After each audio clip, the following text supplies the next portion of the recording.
are still in operation.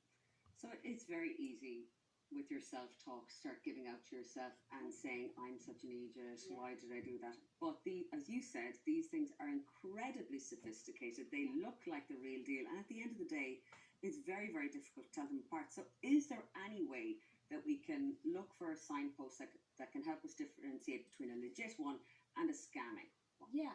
So, and again, just referencing back to the scams, Gráinne, they were showcasing things like Prada shops, or Dior, or Chanel, or any of the big names, down to Adidas and other brands we're more familiar with.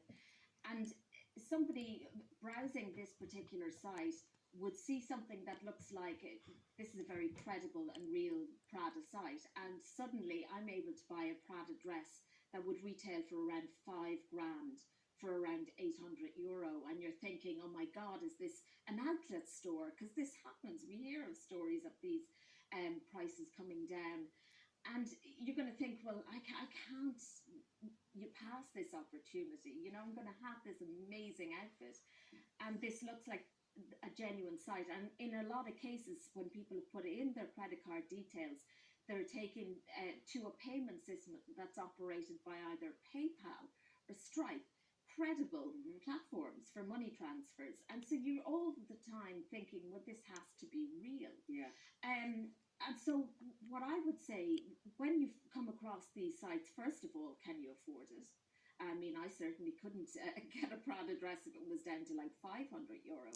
And ask yourself, well, this sounds like a brilliant deal.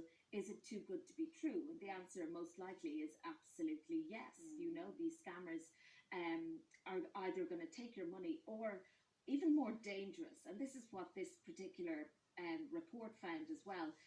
In a lot of these cases where purchases were made, money was not taken. In some of the cases, other times money was taken and they got like a shoddy item eventually, 8 weeks in China Post. But in relation to the item itself and whether or not you get something back, what they were collating was people's data.